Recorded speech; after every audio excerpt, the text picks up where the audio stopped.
Balandi un micro du pasteur Bobo partout où vous êtes à travers le monde. Topesibilon mbote, vous allez micro du pasteur Bobo. Nakati ya Washington d'ici, vous allez à Pisa. Na mboka ya Dino Will, vous allez voir Toko solo la Pisa.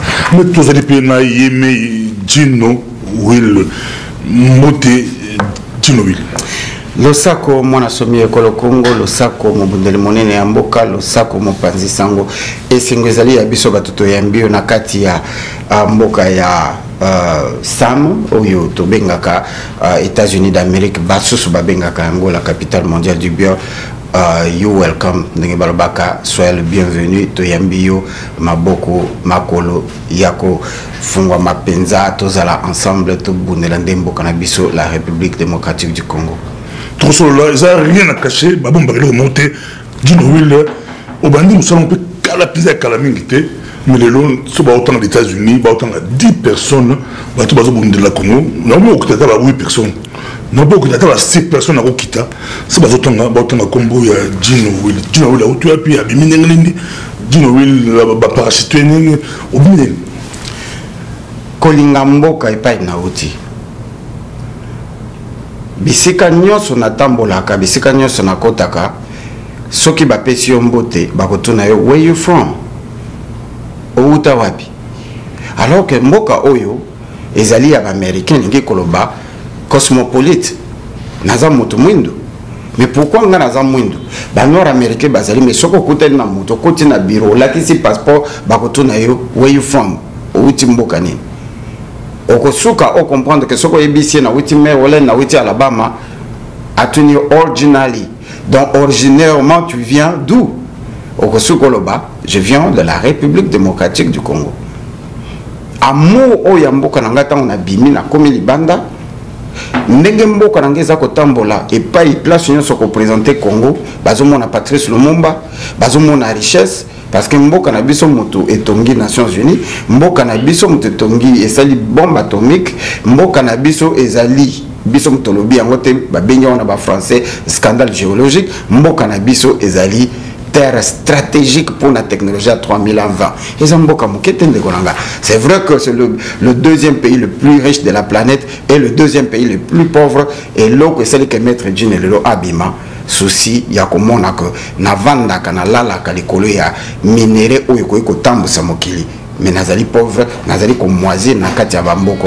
Qu'est-ce que Jean devrait faire pour amatissa honneur to apporter contribution à un changement il y a situation en Congo yango esalingai lelo batu ba maître Jean.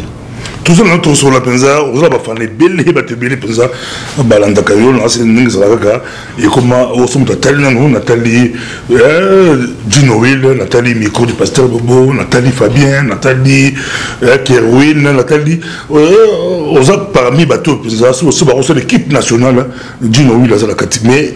Dino Will.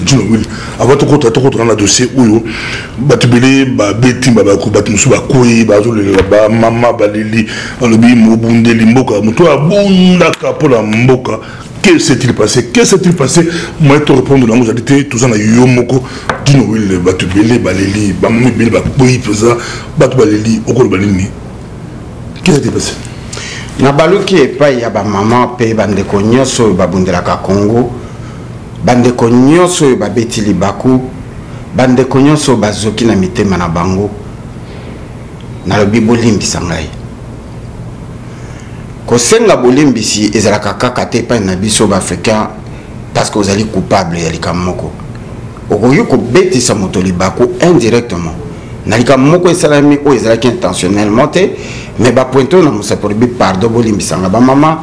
Vraiment bandeko nangai famille nanga bandeko nangai bana nangai bandeko nangai ya famille munene ya mama Congo moto nyonso ya koisamaki moto nyonso ayoki pasi moto nyonso alelaki nangai na ba coup de fil tozui na ba réseaux sociaux tina minute tozali koloba devant micro ya pasteur Bobo na sengi bino bolimbisi ezali pona pasi oyo boyoki pona pasi oyo toyoki bolimbisi ezali pona ndenge déshonorer entre guillemets indépendamment de la volonté nabiso et le koto benga ka combat nabiso. Donc liboso na répondre na moto na nangi na loba oyo salami ezali na kati ya bitumba soko ozali na adversaire bozali kobunda na ye tous les coups sont permis parce que ceci na yo ezali au remporter bitumba et oyo ezui maître Dino ezui moto nyonso ya bundelaka bitumba moto nyonso oyo azali na kati ya résistance parce que nga na se considéra qu'opposante na kati ya résistance alors to yeba ke ndeko tango akwei ekoleka malamu to simba ye to telimisa ye parce que nul ne parfait toute personne est faillible donc to telimisa ndeko parce que na sima ya kobundisa maître Dino ezali kaka la personne physique de maître Dino te ezali kombande ezali na bitumba et tous les coups sont permis tant ba betio li kofi soki bomiote ata ozali kotutube ata ozali côte ata ozali kao de bout le moment où ya sommet ote au côté de madame na sengi bino botel misangai to continuer bitumba na biso parce que o est salami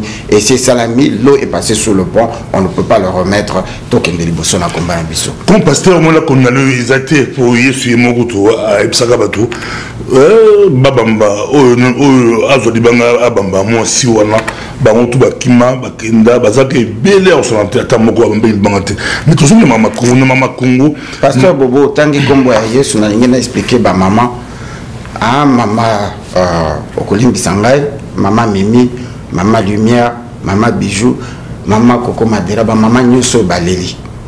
Yezu tango azala ki nekolosi. Abomaka nani? Azwaka mwasi ya nani? Aviolaka nani? Mais pour nani après humiliation ya kochaye place où ezala ki réservé na miyibi na batu mabe na ba criminel. Et lokonini esalaki que Batia une colosse. Après Kocha une colosse. Avant Babomaï. Pourquoi il fallait balongola et bilamba? Parce que Batia qui n'a montuna bango que ceux qui balongoli et bilamba, les bossons à maman, n'a bande kona ya basio bazala qui wana, bako humilié plus. Est-ce que cela lui avait empêché de finir son travail? Dis-nous, oui, là, c'est une toquée d'ango. Merci, Mengi. Mais la songi, mais il fallait allobater.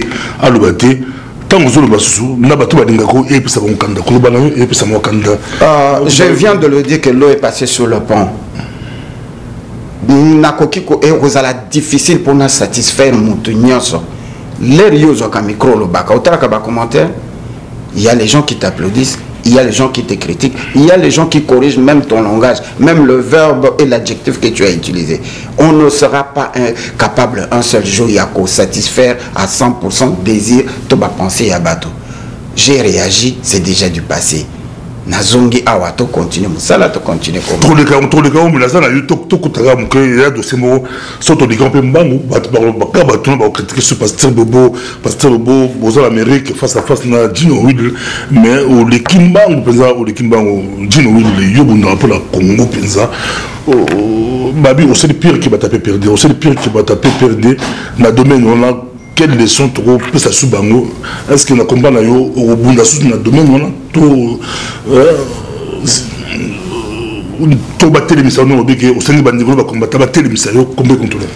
ne veux pas aller ici dans la interview à Bamon. Dur que plus pire que battre PPRD, Dieu n'a pas battu combien. Na kundi ba mama boni na katia ba fausse commune. Na massacré battu combien. Na tche battu boni na prison. Na yibi mbongo ya nani na salaka 12 heures par jour, 6 jours par semaine na katia mboka oyo tokomi tomi komi sabiso moko ba esclave. Pire que le PPRD n'a tindi batuboni nazil. Pire que le PPRD c'est moi qui ai fait que Babenga Congo la capitale mondiale du viol. Pire que le PPRD ngamoto na sali que le lo exode to comme 10 millions na katia ya diaspora to zonga kate. Pire que le PPRD ngam na tondi si ba prison à Congo. Non, on ne peut pas aller avec le jeu du monde. Le PPRD c'est l'incarnation, il y a diable, il y a Satan. Bandeko, eux vous allez kolanda biso. Pire que le PPRD c'est quoi? Pire que le PPRD Moutouazan qui passé, ça fait partir d'un passé. Et Et c'est ce que je ne veux pas ici commencer à faire des émissions pour essayer de corriger le passé et justifier le passé. Na bota maka na kolaka, na beta kabale na sakanaka na salaka nyoso mutako ko sala, na yebaka teke mukolo moko na kozala mutu oya kotelimela mboka nanga avec honneur. Et bato bazali ko kende ko fouiller na passé nanga. Bande ko bota la musala tozali ko sala, bota la fruit ezali ko pesa. Tozali boni na kati ya diaspora, tozali boni na kati États-Unis. Près de 395 000 Congolais, s'il vous plaît, 395 000 Congolais. Combien de combattants? Tous 6 000 Congolais à Washington. Combien de Congolais baza pour nani mettre du nazako bima. Tant que nazalaka na nos combattants méchanté. Tant que na komaki na mettre du avec éveil patriotique te. Moto ayeba kinga te. Bato bayebinga pona musala o nazali ko sala. Bota la musala tozali ko sala. Bota la chemin tozali ko kende. Je n'étais pas comme ça 4 ans passés, je n'étais pas ce que je suis aujourd'hui 6 ans passés. Et avant ce 6 ans, avant ce 4 ans, j'étais quelqu'un qui s'appelait Gino Will. J'étais une personne, j'ai eu un parcours. Ce qui va ennemi na biso ba ko utiliser parcours nanga pour ba affaiblir combat T parce que le lor aussi a confié imbécilité. Mais de Konabiso, comment il s'appelle moi on a biso Cédric Nyanza Amiboma combien ils allaient continuer. Donc nous sommes dans un combat qui est perpétuellement, nous sommes en train de nous compléter. Ce qui le va anéantir physique comme un maître Gino, mais bako anéantir combattre parce que nous luttons et il y a déjà beaucoup de petits maîtres Gino au Bassi Babotami. N'est-ce pas où il y a ça qui éveil patriotique, Chekina ça qui éveil patriotique, Nyos Bandeko ba Panzi Sango Mineno Lelo Babimi. Aux hommes on a que tozo qui est dans le concept, il y a éveil de conscience, éveil patriotique. Maître Gino n'a qu'une goutte d'eau dans l'océan de ces combats. Donc réellement, tout focus na combat, tout focus na moto na passé parce que et le baki Maman Rose, ce qui bâtit bisogno se passer na biso na bilongi, n'a pas perdu, na opposition, na combat, personne ne se mettra debout parce que tous les bisogno n'a passé. Tous en ayant rien à cacher, d'autres disent que Gino lié moko à une vidéo à bémisser ou la canne et que à bémisser ou l'enco, lié moko à bémisser en haut, monsieur Alobi, bah à cœur, bah continuer la vidéo nayo, bah monsieur Alobi, il y a des spéculations, vidéo éminée. Aux autres ça n'a loko oui tu connais baba Bidjin il fallait pas l'oba. Ce qu'on a zolo bani. Na minute yo, na sina l'oba que je suis victime. Naza victime elingi koloba que vidéo wana ezali quasiment impossible sur quelle base il y a conception ata naza liboma ata naza na kati ya komba na kozwa bolumbu nanga na italien yango deva batu pona gagner nini. Donc nazali victime vidéo wana ndenge kobeli na ba réseaux sociaux nanga na auto éviter mais lelo yo tozana bamboka balwa tokosuka toyeba ekomaki kuna ndenge moi on a poto le rétat pour azab mineur azalaki 14 ans 13 ans qui majeur et ceux qui bateau balanda qui vidéo bon mona que il y avait rien de viol ezalaki avec consentement moto na moto abota mazali na fantasme naye moto na moto a expressé kabolingo naye na ndenge naye. On ne peut pas juger les sentiments, on ne peut pas calculer les sentiments, ce n'est défini dans nos qu'une constitution dans le monde ndengeni ni mutako eko exprimer ba désir nae.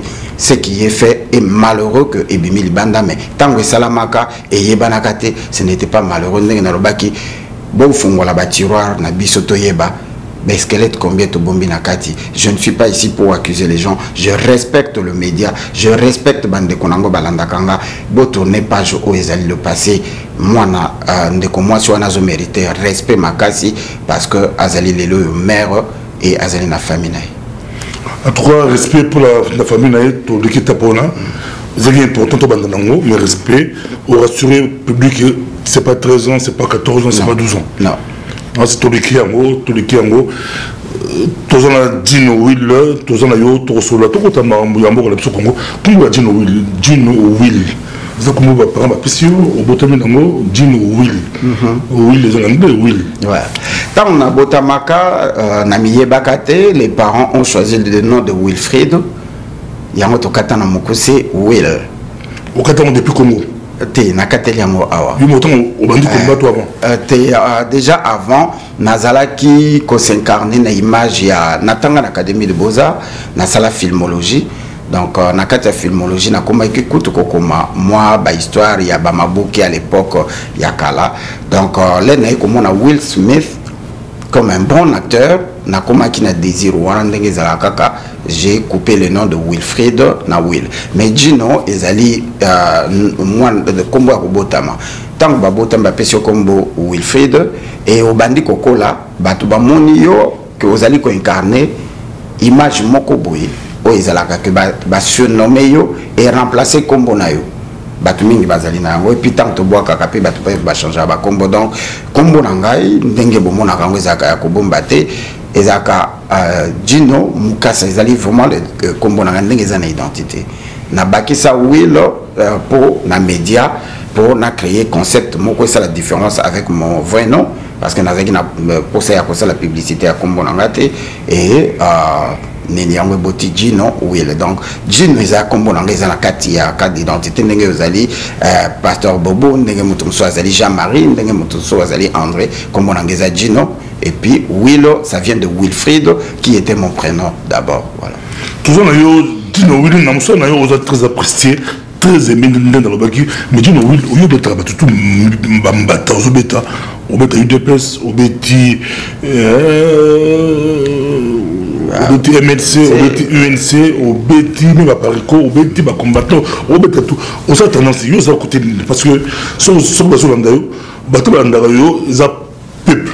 Baza ba tendance tout mais yo poser tout nazwa ki concept wana o babenga ka ligne éditoriale tant moto zali ko créer chaîne na yo Pasteur Bobo ozana ligne éditoriale na yo olobaki que yo okosala ba émission na tendance boye ba analyse na yo et kozala orienté par rapport à boye pour tout le monde Pasteur Bobo azobeta masole ya mabokete que bato boy basala ki comédie basala ki ngo bientôt zo critiquer zo analyser ngo mais alors que ça mo pandisa donc biso ba pandisa ngo tozala kana ligne éditoriale ndenge tozali tozana kati ya building ya Al Jazeera oh bolimbi c'est to sala Al Jazeera publicité parce qu'ils nous ont donné ce cadre et lingi ko ba basana ligne éditoriale na bango CNN BBC basana ligne éditoriale na bango biso nyonso tango to bandi ko mona que ozalaki kaka ko intervenir na ba show au komi lelo ko incarner une image au sali concept na yo.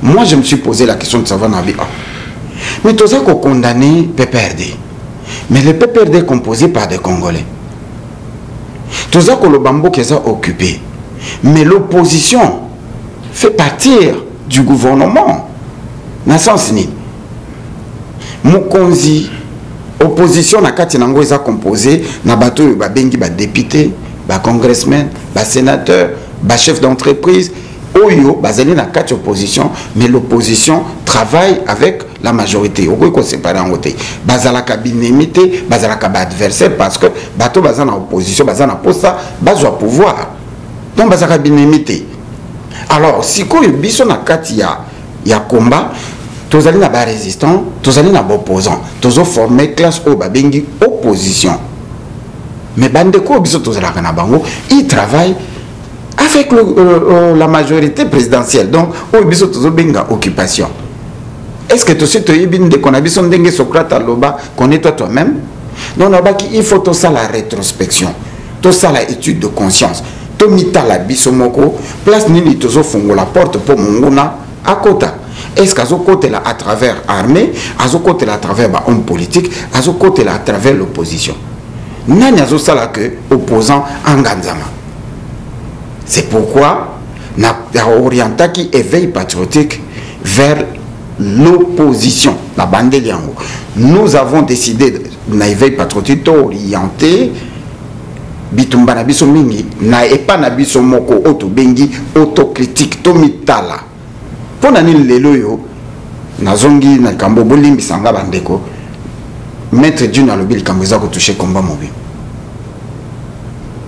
c'est parce que to mita la kate alors bandeko na biso to bengaka ba opposant ba salaka na kati ya gouvernement comme sénateur comme congressman comme député mokonzi na bango nyonso tu ezali Hippolyte Kanambe. Olinga te po bazwaka misolo. So Hippolyte Kanambe alobi lelo ba député ba kofuta mate, ministre ya finance akofuta bango te. Parce que meeting de outil na mokonzi. Bango nyonso ba bengaka Kabila nani? Président de la République. Alors je me suis dit total comportement ya bande ko na biso ba bengi ba opposant. Na ofongo la parenthèse bande ko bo limbisa awa et pas ya bobo to le baka vérité. Tant bande ko na biso bazoya awa ya ba politicien. To yambaka bango, to zalaka na bango, to melaka na bango, to liaka na bango, to accompagnaka bango na ba réunion. Mais bayaka déjà na ba document na bango na kati ya ba farde bokei ba solo bazi document ba pesi. Bino boyebite na kati ya document wana ba komi nini. C'est ainsi que dans le cadre de l'éveil patriotique, tout comme il y a un poto yeba et yango bazala kapenda ba nani ba ka kosala nini nani abengi saka bango bato bango ba bengaka ba décideur ngo ba nani ba sala kanini. C'est ainsi bon mona kibiso to posani pembeni Anthony Gambino, to posani pembeni ya Tom Periolo, to posani pembeni ya Herman Cohen. Oyo bango babengaka ba décideur pour tout yeba bayaka kosala nini bayaka koloba nini ba recommandation nini bazwaka comment bazo lead biso pona nini pongana yo to bengami ba combattant ba résistant ba patriote ozali banda tozaka na mboka te ezali même na kata ba institution avant ba yamba bino ba kotuna bino c'est quelle organisation vous représentez quoi ezana bisika mosusu gouvernement et traité kaka na gouvernement alors ba remarque na biso ba suggestion na biso ba idée na biso soki to komi on a memo to pese la kango kaka à travers marche bo sali marche na suka marche bo déposer meme na bino et que na département d'état et que na congrès batali yango ba kondima yango mais soki za recommandation bo ko luka boza la structure moko liée na gouvernement. Alors à ce moment là tozonge pa bande ko na biso ba yaka comme ba politicien ya opposition bo pesi bango document ba tangi ba rédiger yango na langage na bango politique pour ba kotisa yango donc tozalaki na posa bande ko na biso et c'est que nous avons constaté avec beaucoup de regrets d'amertume tango bande ko na biso bazalaka bazana langage mususu mais ceux qui ba komi na Congo bazana langage mususu il se justifie ba bina Congo tozali trop exposé tozali na danger. Mais il faut qu'on y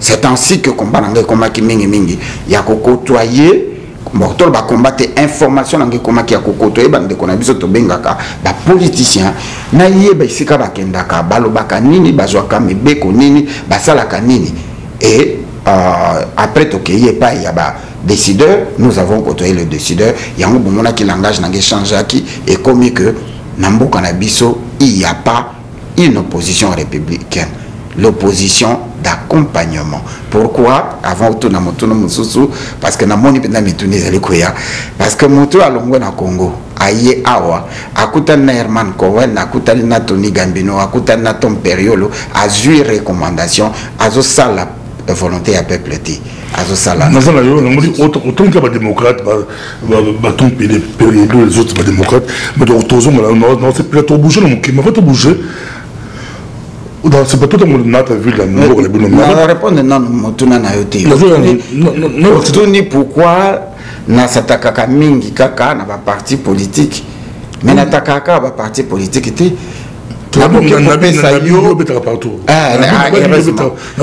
même bisoma ba combattant j'ai fait combien de vidéos on a la médiocrité a commencé avec nous. Il y a une question pas ba combattant c'est quoi ba combattant na Genval surtout la Genval tout le monde la Genval ba politicien ba autour na Congo ba yebeli na Genval autour et tiens c'est que du Mulumba ba sololi ba combattre avec des bandes ba combattre avec des bandes peut-être au monde d'autres centres publics qui a ba combattre ba soigner ces ba politiciens comment bien boya wa combien wa bisoto te ba so il faut bisoto kota o ba ba bisoté de ça ba dona ko ba bino bisoté mutabeng si bisoza une presse botu na tiba la porte ba aide bon ba fanda ba failo ba ba fandi ba combattre ba taki ba ba bino bisoté botu na tiba la compte UDPS. Donc, les combattants, ils la couloir. Les autres, je crois qu'ils sont un peu radicaux. Les radicaux, ils sont en dehors à Genval. Les combattants, ils sont un peu modérés. Les combattants modérés, ils sont à Genval. Mais les combattants qui sont à Massoloté, ils sont la couloir. Les radicaux, ils sont à Genval. Surtout, ils sont nazomona pour wana bino mo ba combattant c'est comme si bo raté le combo bo raté net national média national combat na resitué web pour ce national média aux un peu en dehors de bango so ça quatre na bango on dirait il est raté ou ça la analyse en même temps la tête de combat rapide bande combat. Merci Mingi, chers compatriotes, mesdames, messieurs, vraiment on a CPI na kosa l'émission na lelo po bande ko ba mona lumière. Malheureusement tozana ta ebelete avant olongwa awa to kosa l'émission mususu. Maître Dino Abundaka kumbaka kandenge bomona ngote.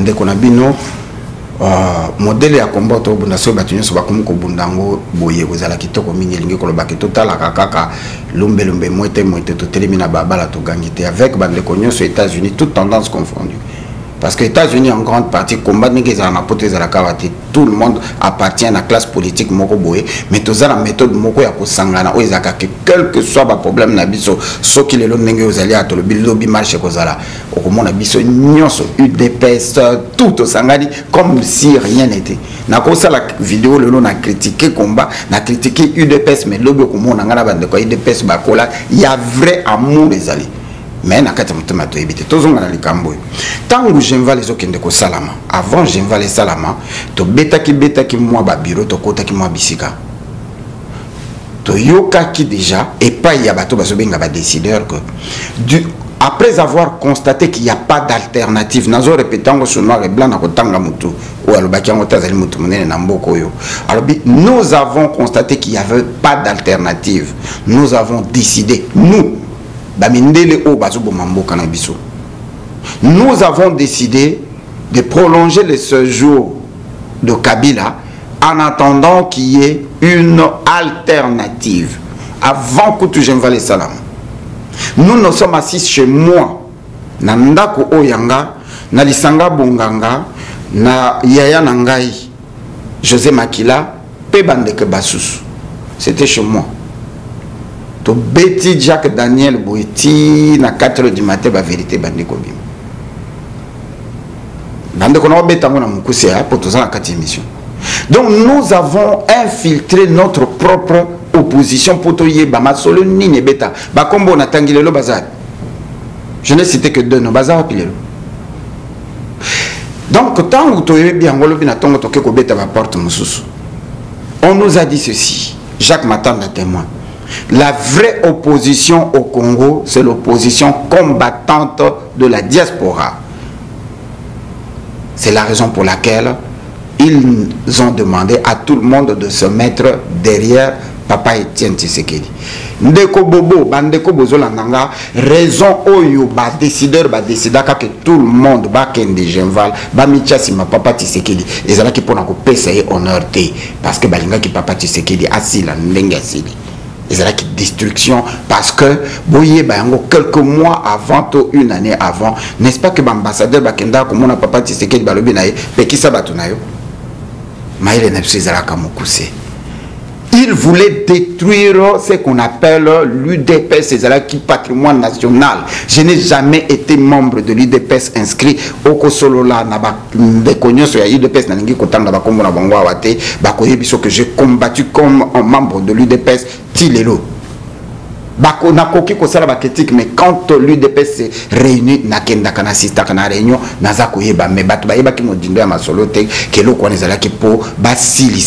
Papa Tshisekedi. C'est-à-dire quoi? Papa Tshisekedi incarner l'opposition, la vraie opposition au Congo. Incarner, représenter le peuple congolais dans tout son ensemble.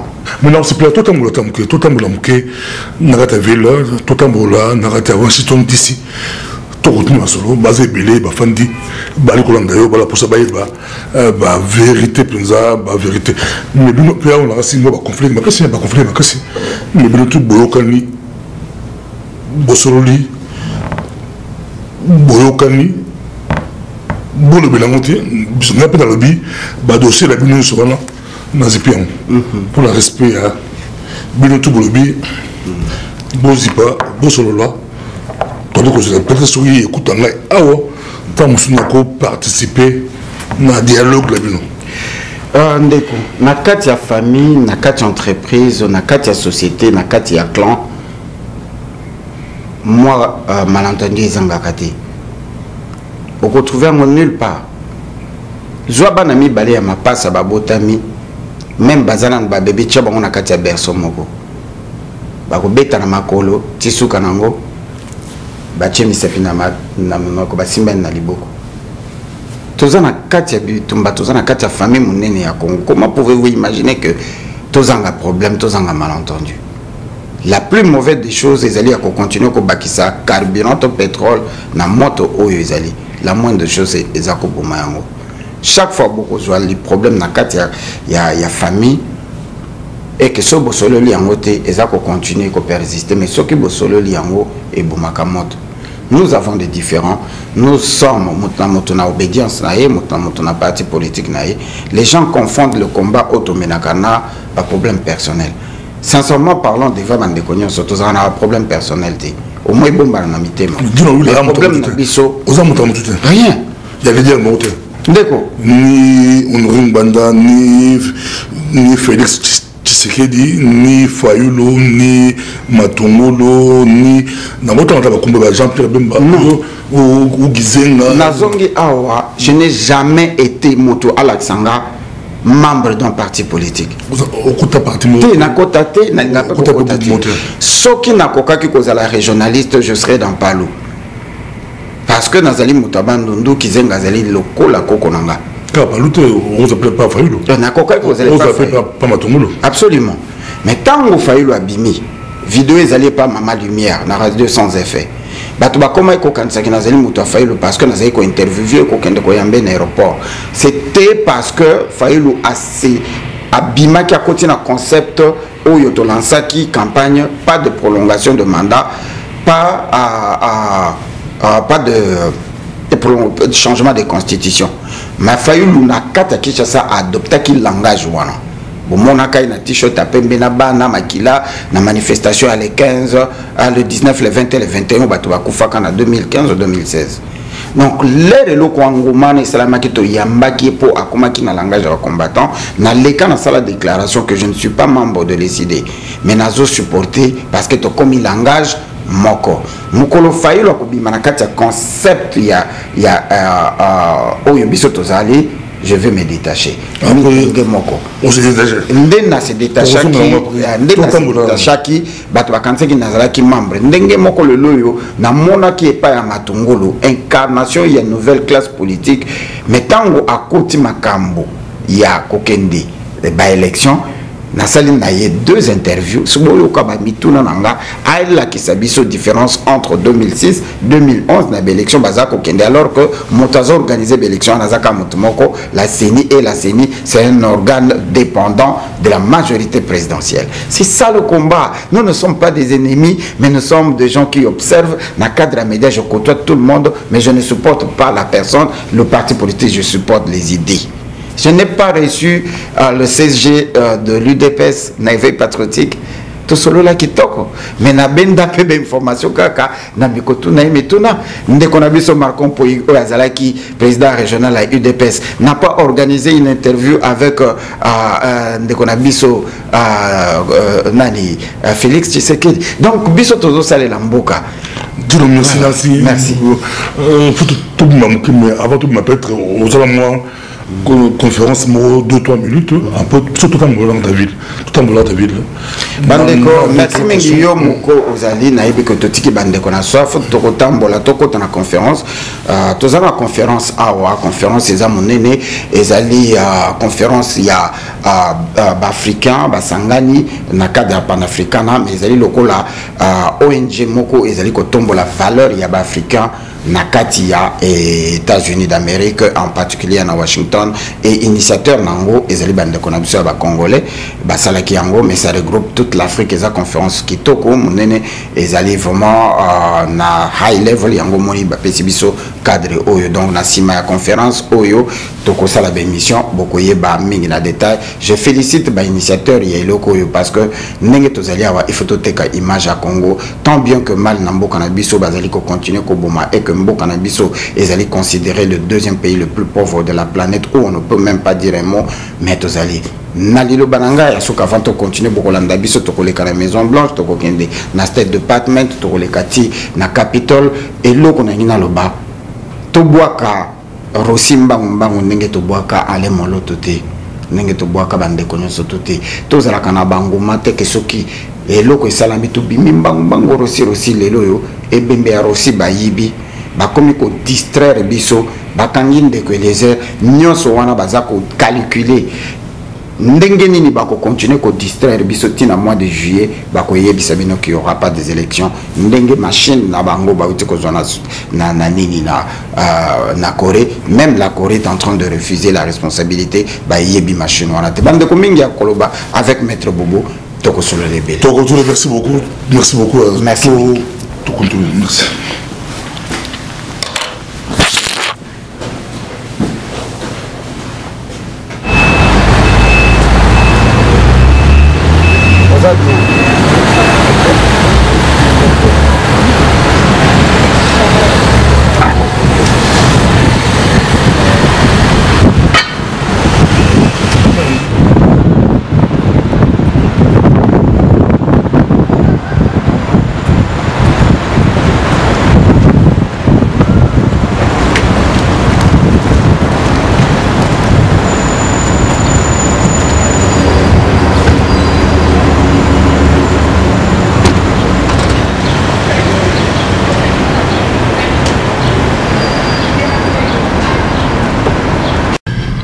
Balandi un micro du pasteur Bobo, bonjour, tous en a Dino 8, biso en train de nous bossons la biso, les habits Maison Blanche, donc voilà, tous en a eu, tous en a pizza, na Dino 8, mais Dino 8, nous bossons la biso, les Maison Blanche, question à continuer à Moko, pourquoi Trump a eu, mais Kabila a quitté, on dirait pression et quitté par rapport à Moutou Afandi dans la Maison Blanche, Trump, par rapport à Pirello, par rapport à Obama, on dirait Tozongi Mwasima. Tozongi Mwasima, penza telingi koloba ke to bossa na keloko moko ke ba président oyo bazaka élu na États-Unis d'Amérique, bazali bana misala ya ba corporation. Donc en réalité bazali bata misala.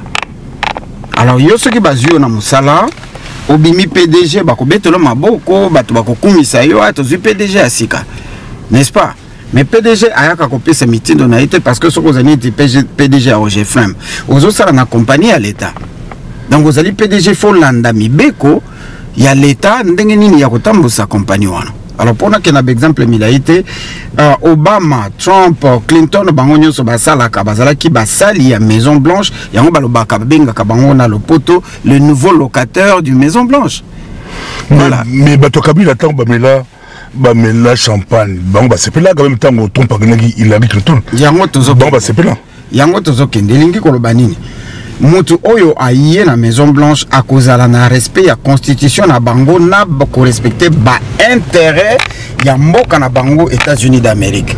Alors mutu on pendant campagne a koki ko pesa bino ba promesse modèle nyonso ko pesa bino ke ngandenge na ye mapata et ko tout a mabele to ko changer Congo to ko sala bo ezali ba promesse ya campagne électorale. Mais en termes réels tango et ko koma na faisabilité président wana il faut alanda mibeko ya mboka na eza kolobanini a respecter ba intérêt ya mboka na yi. Alors toko luka parking to tourner na l'état parking ya mboka. Donc à côté là ba intérêt ya mboka na yi. Donc Obama a salaki pression mingi na moto e ba bengi Kabila a pesa qui prend l'impression qu'il faut balongo la Kabila, mais en réalité zalaki kenyo so on zalaki démagogie na cadre politique ba américain batala intérêt na bango. Voilà pourquoi Trump pendenge aye makambo mususu oyo ye akutaki oyo ye ezana contrôle na yete ako respecter yango ndenge akuteli yango akoki ko ya ko changer ba donté. Et surtout en ce qui concerne le Congo, il s'agit des intérêts il y a États-Unis d'Amérique na kati ya Congo. Ce qui par exemple États-Unis d'Amérique ezali komema États-Unis d'Amérique to Congo ezali komema les États-Unis 50 milliards de dollars par an en termes de minerais au ezobimela na nzela ya Rwanda. Trump a koki ko changer en côté. Donc quel que soit pouvoir n'a changer en côté qu'on continue dans même pouvoir. Voilà. Dans mon au garé facilement devant Maison Blanche. Oui, tu gares comme tu as moulay mingité, donc nous pouvons garer ici. Parmi les axes que tu as téléma pour quelques minutes et puis tu continues. Bah compliqué c'est hyper sécurité. Oui, dès que tu as secret service à zone mon abisso, bah si bah scanner voiture, bah camion se zole automatiquement. S'il y a un problème, tout le monde a besoin de bagoya que ça se que bon on tout mais aussi longtemps, bah ici bisoté tu peux profiter dans quelques minutes pour te salaire. Merci.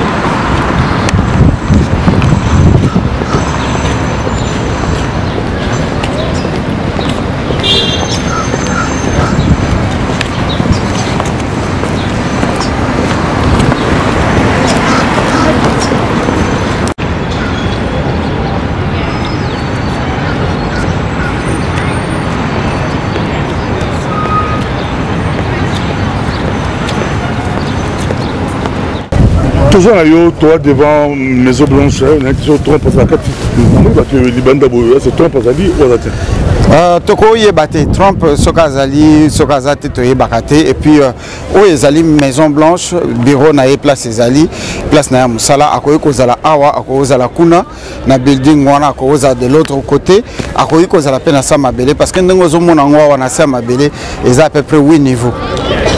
Ndako mnene. Eza 8 niveaux banzele ezali. Oui niveau nenge mataba ngweza na se banzele ezali batambolaka bazala ba mituka mikenit mituka ya golf bakolongwa wati na département d'état na se encore ebombi makambo ebele apparence ozomona moke le monde ka moke apendo yo zala apparence mais na se nango eza makambo susu mais officiellement sur bébé mais quand vous avez breaking news alors belaka na mopanzi oyo te oyo ezali lokola apparemment oyo liboso ndako parce que Pennsylvanie yango yo même biso na mingi na ba États-Unis bandako na biso ezalaka mingi na sima c'est-à-dire qu'en réalité lupango eza na sima oyo eza lokola sima ndako mais eza liboso ndako yaka façade mais sima donc soki to baluki na mopanzi na musu okomona place hélicoptère etelemaka place asalelaka ba breaking news eza nde na mopanzi wana na sima entrée ezali kuna yango omona so hélicoptère ekiti bato bakotelaka kuna pourquoi bâtiment la pembe Maison Blanche wana il faut que na Google kota la définition ya Maison Blanche ndako ya pembe lingi kolobani je ne sais pas banda Washington et Salama babenga yango Maison Blanche non échangeate banda et banda awa toujours la Congo Dino Will dans les États-Unis Will voilà sa volonté Will la mobilité Dino Will mais pour la Congo c'est possiblement pas Jota combattant mon con basé belé bato ba onuri ngwanda bakoti plan tombo kaza na solo tozui ba bato ba mate fayulu tozui na ko ba kombo na ta ba kombo ba Gabriel Mokia ba Dino Will pourquoi pas Pasteur Bobo pourquoi pas Fabien Kouswanika pourquoi pas natanga ba Odombo ba Rimuke bino ba Jacques Miango bozo belé pourquoi pas parce que tous en lobbying lobbying mutesala comme ça ndako faut lobbying ndako pembe ouais il faut lobbying mboka oeza et fonctionne que ça lokola et fonctionne lokola business il faut le même na bango quelque chose c'est ça lokola loi d'offre et de la demande oye babango balingi nini et qu'est-ce que tu peux offrir soki yo sali bongote soki biso africain to sali bongote bango bazali ko dicter biso o bango balingi c'est-à-dire la situation Congo na ndenge tozali lo na lobela que le tozaki na studio ezali problème il y a alternative c'est-à-dire ndenge yo oza tozaka na habitude de kolobake nazalaki na choix ti c'est-à-dire que les Camerounais salami parce que je n'avais pas le choix si ko bango bazozo argument que bazana choix parce qu'ils n'ont pas quelqu'un d'autre oyo ya pona bango za valable ya kokumba Congo d'après bango Alors, bato oyo baza supposé, baza lead lobby, bazo benga bango ba décideur. Donc, c'est la bango que c'est à eux de décider qui va lead le Congo. Donc, ce qui biso to s'organiser, to se structurer. Nous avons un lobbying. Lobbying est l'avocat, Moutazo jouer interprète auprès il y a marché États-Unis oyo tokoki organiser to lobby. Ndenge to exemple, to un exemple à Jean Bélé avec le cardinal Mosengo. Tant que bango bazo prononcer dans la Maison Blanche que nous n'avons pas d'alternative, c'est-à-dire qu'il n'y a pas une autre personne. Nous avons lobby, c'est un bon lobby. Mais lobby, justement, non, lobbying est d'abord bon côté. Les gens qui peuvent plaider votre cas, qui peuvent parler pour vous. Mais Pasteur Bobo. Batouana nde basenga kambongo mais lobbying en soi eza biso ndenge to s'organiser to ke comme un groupe ya bato baza influent ba jouer rôle ya avocat batouana nde to ko futa ba mais batouana nyoso bazwa kaka mungo te ceux qui ba moni que projet na bino eza bien et que ba yebi que tangu bino bokozwa bokozi ba ko récupérer na ba contrat oyo ba ko signer na mboka na bino bango nde ba ko financer action na bino. Est-ce que tu comprends? Tango AFD les obima. Tango AFD les aiko. Tango AFD Bayaka awa.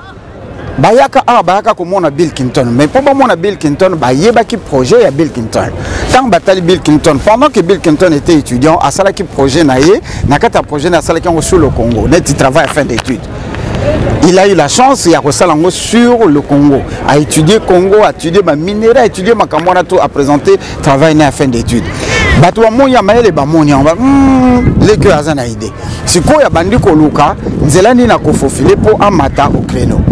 Yango Bakola qui est avec Hillary Clinton, qui est l'arrière petite fille, il y a Cécile Rhodes. Totanga Bissognon sur Rodésir Cécile Rhodes, son arrière petite fille. Donc bato oyo bazala qui on babi petit yo amae les trois oya bato lokwa ba Maurice Templesman oya simba ki dossier ya nani ya Moïse Katumbi awa bato mini bazali ebele mais bato wana nyoso to ezali fiafio corporation.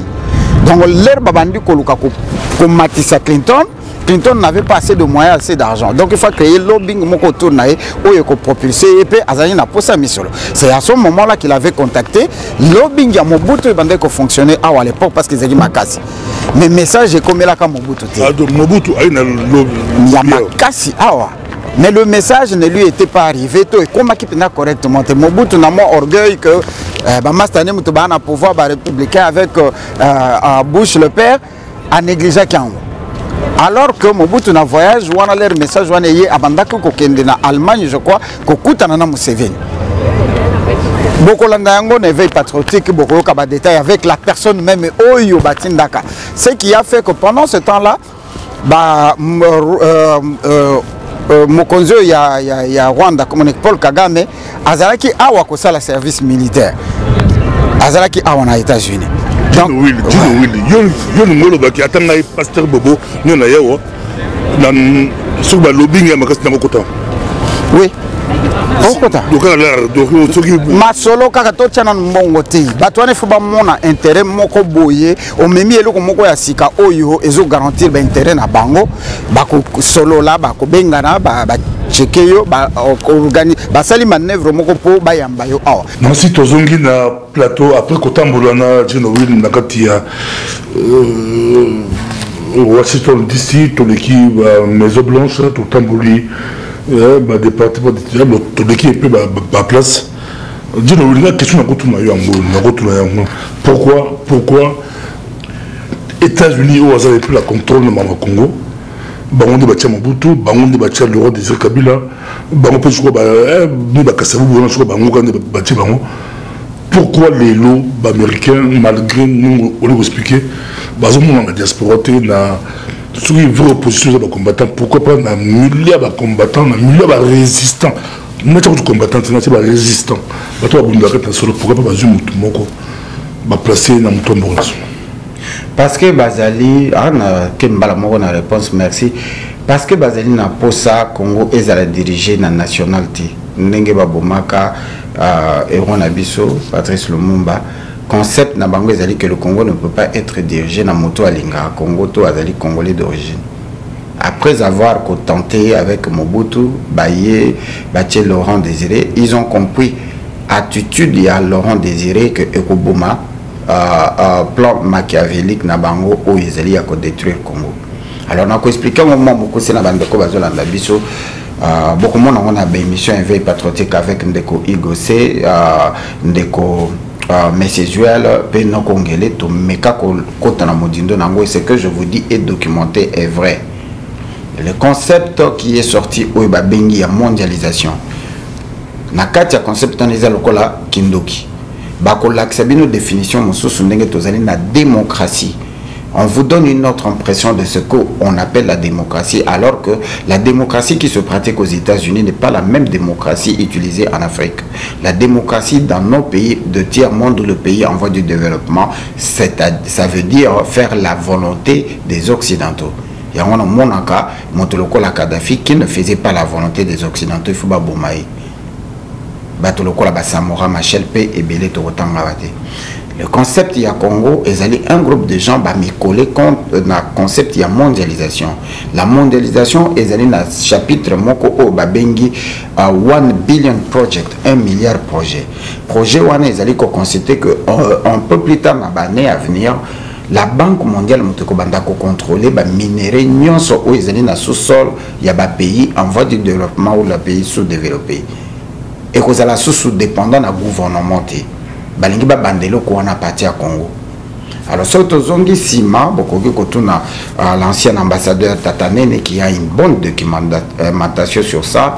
Okoya komona que pona ni ba bengaka mboka na biso Congo indépendant. Balingaki après les assises il y a 1885 88 tina 1919 balingaki Congo est la pays indépendant, pas dans le sens il y a indépendance mais un pays qui n'appartient à personne où tout le monde entre guillemets le corporation bakoki kokende kozwa ndenge balingi bazonga qui na concept wana. Alors na concept il y a mondialisation et ça na partie où ils a ko gérer au babengi 1 billion project qui consiste que bamboka lokola ba Congo défini comme terre stratégique ne peut pas être gouverné par Montomoko ou yo bango ba na contrôle na été. Alors concept na bango il y a les bosso ezalaki est-ce que va diviser Congo, va créer Mboka wana autozobenga Free Congo. Na ba documentation ba benga Free Congo donc Congo libre. Congo libre on est ko baté indépendance, c'est la liberté dans le sens que ba mindele ba ko banda ko ya ko zwa ndenge balingi. Concept ezalaki wana. Et les Rwandais o ba bengi batuti par malchance to parcours ya nature va profiter ka katang balongo le pouvoir et pas Mobutu qui était le va profiter to bazu bango on peut un grand débat va rendre ça hasard histoire va des projets coutani ou bazu bango ça planifié calculer bazwa ki bango pourquoi bango bazu bango parce que ba bomaka facilement et ils ne réfléchissent pas. Depuis l'époque on a autozalaka te bakoko na biso bazalaka te les Belges tant que Baéré qu'on récupéré Rwanda Urundi na maboka Allemand après avoir perdu la guerre mondiale récupérer qui bamboka nyoso Allemagne a na contrôle na ngonde baye ko Rwanda Urundi baye baki déjà qu'il y avait un peuple qui était en train d'immigrer parce que bango bazali ba nomade et ba vendre ma belo wana te même Rwanda ezalaka victime de occupation et touti même Ouganda bato wana bakotaka bayebaka bango que baza manipulable babomaka facilement bayoke la kamundele ba respecta kamundele yango bazwa ki bango bazwa bango par hasard.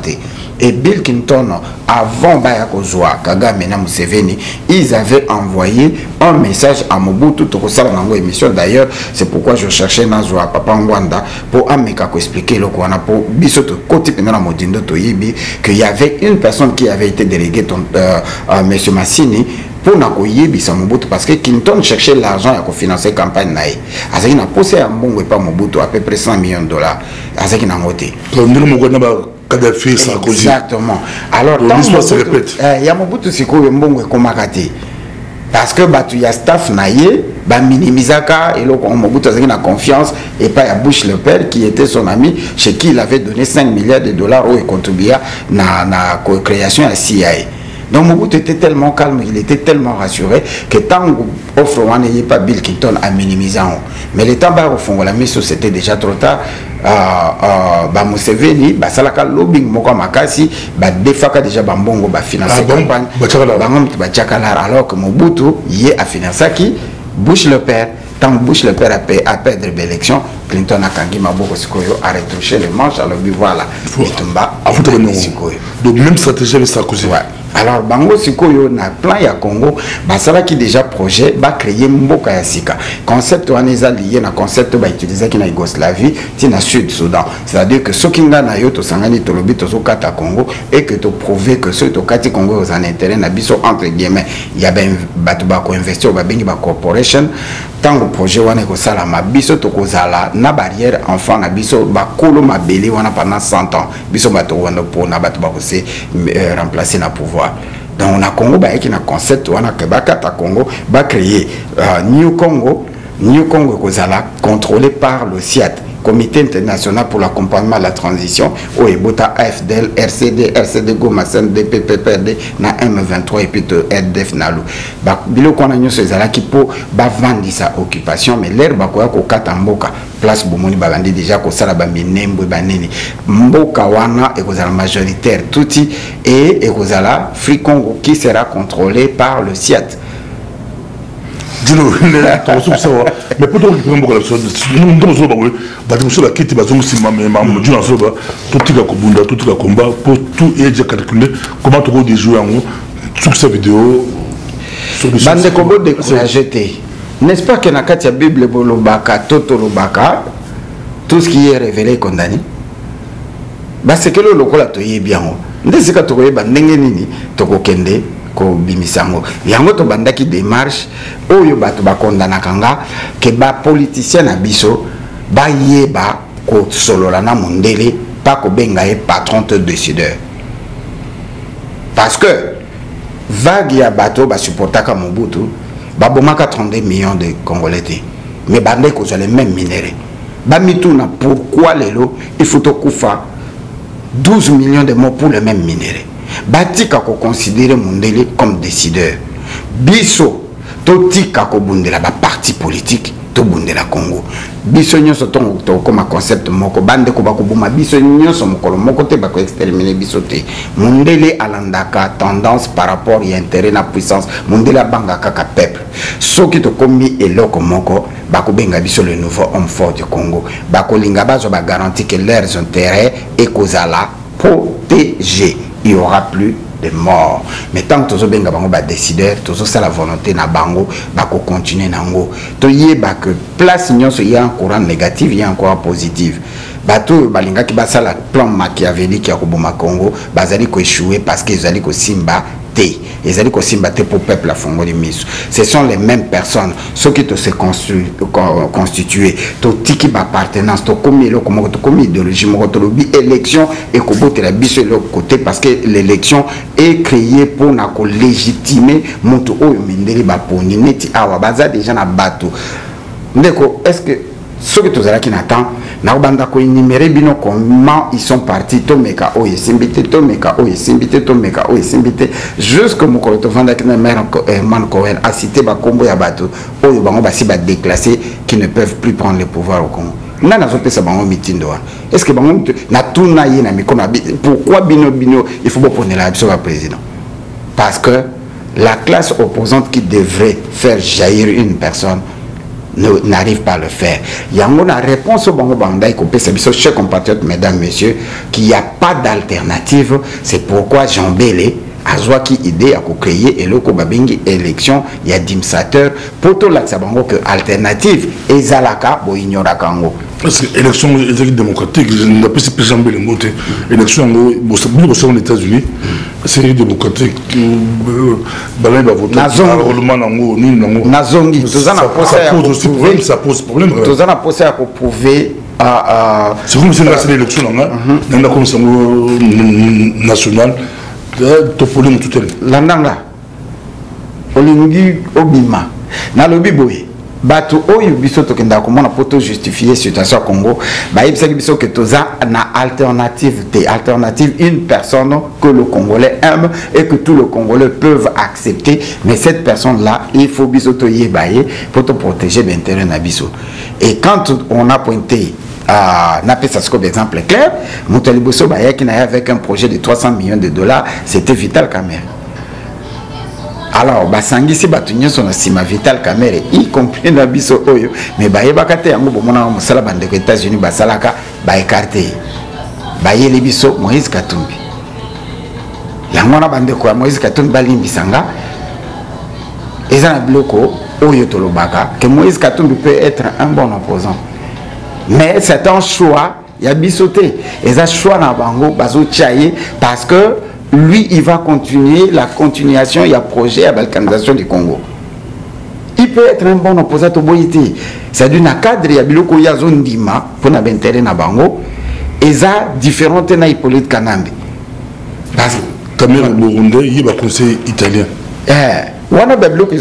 Mais sur le plan concept, quand on va présenter le projet Babi, bon, il y a combien d'ennemis à Kabila? Parce que Bango basé dans la conception d'Abissoté, ils veulent remplacer le conducteur de l'autobus pour continuer avec le même autobus. Alors que Bisso va Congolais, to lingi bongoté. To lingi bisoto conduire mboka na bisoto kende ko traiter na bango ba continuer ko zo ba minérer ndenge bazo zo période à Mobutu mais bisoto zolia on peut bazolia mais bato yo bango bazoya na bango o bazolinga ba faire accepter na peuple congolais o basi bandimi azota la koto mais azo signer papier andimi donc il va continuer la même chose qu'Hippolyte Kanambe.